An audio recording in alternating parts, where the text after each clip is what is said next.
आज की online video class में कक्षा 10 के सभी विद्यार्थियों का हार्दिक स्वागत है।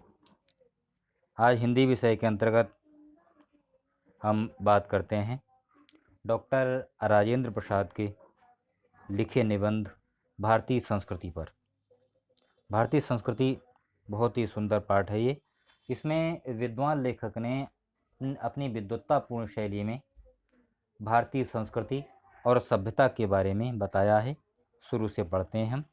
कोई विदेशी जो भारत से बिल्कुल अपरिचित हो, एक छोर से दूसरे छोर तक सफ़र करे तो उसको इस देश में इतनी विभिन्नताएं देखने में आएंगी कि वह कह उठेगा कि यह एक देश नहीं बल्कि कई देशों का एक समूह है, जो एक दूसरे से बहुत बातों में और विशेष करके ऐसी बातों में जो आसानी से आँखों के सामने आती हैं बिल्कुल भिन्न हैं। प्राकृतिक विभिन्नताएं भी इतनी और इतने प्रकार की इतनी गहरी नज़र आएंगी जो किसी भी एक महाद्वीप के अंदर ही नज़र आ सकती हैं।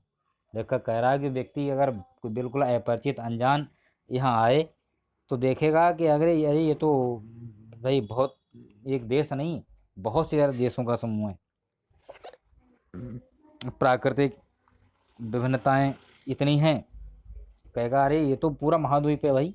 नहीं, हिमालय की बर्फ़ से ढकी हुई पहाड़ियाँ एक छोर पर मिलेंगी। जैसे जैसे वह दक्षिण की ओर बढ़ेगा, गंगा जमुना ब्रह्मपुत्र से प्लावित समतलों को छोड़कर फिर विंध्य अरावली सतपुड़ा सह्याद्री नीलगिरी की श्रेणियों के बीच समतल हिस्से रंग बिरंगे देखने में आएंगे।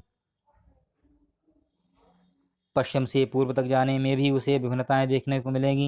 हिमालय की सर्दी के साथ साथ जो साल में कभी भी मनुष्य को गर्म कपड़ों से और आग से छुटकारा नहीं देती, समतल प्रांतों की जलती हुई लू और कन्याकुमारी का वह सुखद मौसम जिसमें न कभी सर्दी होती है न गर्मी देखने को मिलेगी। यानी कि एक ओर तो ऐसा क्षेत्र मिलेगा जहाँ बहुत गर्मी पड़ती है, एक ऐसा मिलेगा जहाँ बहुत सर्दी पड़ती है, और कन्याकुमारी का ऐसा क्षेत्र भी मिलेगा जहाँ न सर्दी है न गर्मी है, बहुत ही सुंदर सुखद मौसम होता है। इसीलिए और बोलियाँ तो इतनी हैं यहाँ कि यहाँ कह दिया जानकारों ने कि कोस कोस पल बदले पानी, 4 कोस पर बानी। कि यहाँ 1 कोस बराबर 4 किलोमीटर, 4 किलोमीटर आप चले जाइए वहाँ पानी चेंज हो जाता है।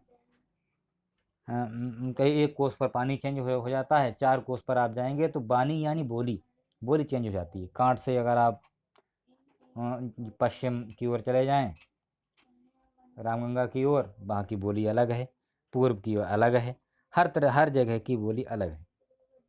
भिन्न भिन्न धर्मों के मानने वाले लोग यहाँ हैं और यहाँ समय समय पर विदेशी आक्रांताओं ने भी इसको चोट पहुँचाने की बहुत कोशिश की है।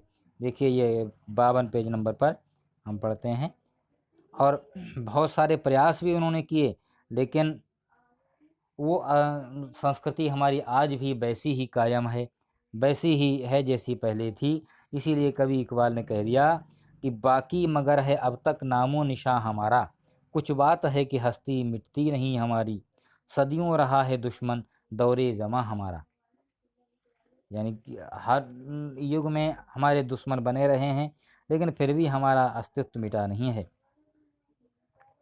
इसके बाद देखिए अगले पेज पर अगला पैराग्राफ पढ़ते हैं हम। आज विज्ञान मनुष्य के हाथों में अद्भुत और अतुल शक्ति दे रहा है। उसका उपयोग एक व्यक्ति और समूह के उत्कर्ष और दूसरे व्यक्ति और समूह के गिराने में होता ही रहेगा। इसलिए हमें उस भावना को जागृत रखना है और उसे जागृत रखने के लिए कुछ ऐसे साधनों को भी हाथ में रखना होगा जो उस अहिंसात्मक त्याग भावना को प्रोत्साहित करें और भोग वासना को दबाए रखें। यानी विज्ञान के नए नए आविष्कार समय समय पर व्यक्ति को ऐसे घातक हथियार दे रहा है जो मनुष्य अपने से सामने वाले व्यक्ति को नीचा दिखाने के लिए करता रहेगा। लेकिन हमारे अंदर जो एक अहिंसात्मक भावना है, एक समूह की भावना है, सहयोग की भावना है, जो उन सबको दबाए रखेगा। इसके बाद आगे देखिए, यहाँ पर उसी पैराग्राफ में पढ़ते हैं और देखिए नैतिक अंकुश के बिना शक्ति मानव के लिए हितकर नहीं होती। वह नैतिक अंकुश यह चेतना या भावना ही दे सकती है, वहीं उस शक्ति को परिमित भी कर सकती है और उसके उपयोग को नियंत्रित भी। और नैतिक अंकुश कौन सा अंकुश जानते हैं? अंकुश माने हाथी को हाँकने का लोहे का कांटा। हाथी देखा होगा सभी ने। हाथी को चलाने वाला जो है उसके ऊपर बैठता पीठ पे, और हाथी में के लिए कोई रस्सी नहीं डाली जाती, कोई उसमें जो है स्टीयरिंग नहीं होती। उसे चलाने के लिए तो एक छोटा सा लोहे का कांटा रहता है उसके हाथ में, जिसका नाम है अंकुश। जब हाथी उसकी बात को नहीं मानता चलाने वाले को, अपने मालिक की, तो वो अंकुश जो है उसकी गर्दन में चुभा देता है पीछे से।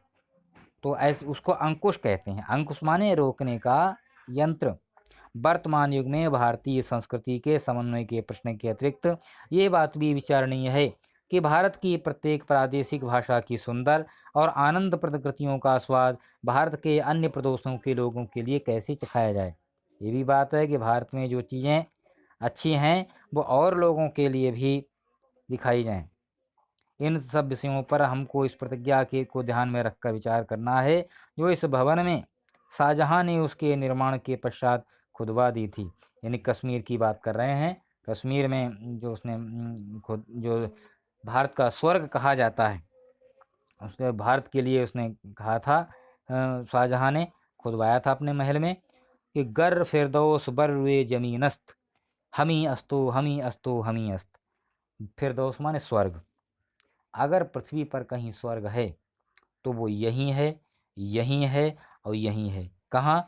भारत में। भारत को पृथ्वी का स्वर्ग कह दिया उसने।